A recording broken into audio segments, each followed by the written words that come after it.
കാടയ്ക്കൽ ഇടവകയിൽ നിന്ന് വരുന്നു. ഇവിടെ IMS സഭ വഴി എനിക്ക് തന്ന ഒത്തിരി അനുഗ്രഹങ്ങൾക്ക് നന്ദി പറയാനാണ് ഞാൻ വന്നിരിക്കുന്നത്. എനിക്ക് കുറേ കാലമായി നടുവേദനയും മൈഗ്രെയിനും എന്ന അസുഖം മൂലം എനിക്ക് ഭയങ്കരമായിട്ട് ബുദ്ധിമുട്ടേണ്ടി വന്നു.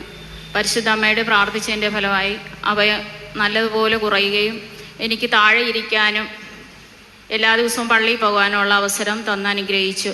അതുമാത്രമല്ല, എൻ്റെ കുടുംബത്തിന് ധാരാളം അനുഗ്രഹം തന്നിട്ടുണ്ട്. ഞാൻ എപ്പോഴും വചനം പറഞ്ഞ് ജപമാല പോലെ വചനം പറയും, വചനം പറഞ്ഞ് പ്രാർത്ഥിക്കും. ഇവിടെ വന്ന് ഞാൻ കുമ്പസാരിക്കും. നീ ശുദ്ധീകരിച്ചാൽ മതി, നിങ്ങളുടെ ഇടയിൽ കർത്താവ് അത്ഭുതം പ്രവർത്തിക്കുമെന്ന് തിരുവചനം വിശ്വസിച്ചുകൊണ്ട് ഞാൻ പ്രാർത്ഥിക്കുമായിരുന്നു. എൻ്റെ മകൻ B.Tech കഴിഞ്ഞ് സ്വീഡനിൽ പോയി അവനൊരു നല്ലൊരു ജോലിക്ക് വേണ്ടി ശ്രമിച്ചു, ജോലി കിട്ടി. എന്നാൽ അവിടെ അങ്ങനെ അത്രയും വലിയ പിടിച്ചു നിൽക്കാൻ പറ്റിയില്ല. അവൻ വന്നു. അപ്പോൾ എന്നോട് പറയും, അമ്മ നമുക്ക് അങ്ങനെ സംഭവിച്ചത് എന്താണ്? അപ്പോൾ ഞാൻ പറയും, മോനെ അത് ദൈവത്തിൻ്റെ പദ്ധതിയാണ്, ദൈവം നമുക്ക് നല്ലൊരു പദ്ധതി ഒരുക്കി തരും. അപ്പോൾ ഞാനും കുടുംബവും ഒരുമിച്ച് പ്രാർത്ഥിക്കും. ഞങ്ങൾ ദൈവത്തിന് നന്ദി പറയും. അവന് 10 പൈസ പോലും കൊടുക്കാതെ അയർലൻഡിൽ ജോലി കിട്ടി, നല്ല ജോലിയാണ്. പിന്നെ എൻ്റെ ഇളയ മകൻ +2 സയൻസ് ഗ്രൂപ്പ് എടുത്ത് പഠിച്ചു. അവനെ നല്ല മാർക്കോടുകൂടി പാസ്സാകാൻ പറ്റി.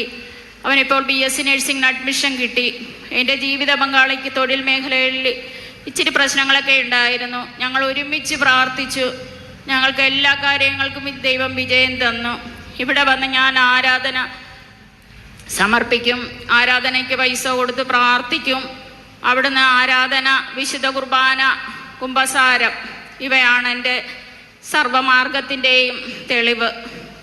എനിക്ക് തന്ന ദൈവാനുഗ്രഹങ്ങൾക്ക് എത്ര നന്ദി പറഞ്ഞാലും തീരുകയില്ല.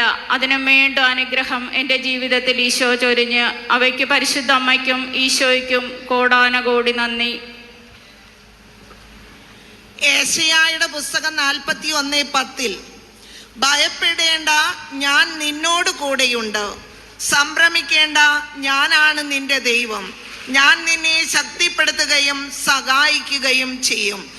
അവരുടെ പൂർണ്ണമായ വിശ്വാസം, ഒത്തൊരുമിച്ചുള്ള പ്രാർത്ഥന, കുടുംബത്തിൻ്റെ ഐക്യം, ഇത് സർവശക്തനായ ദൈവം കാണുന്നുണ്ടായിരുന്നു.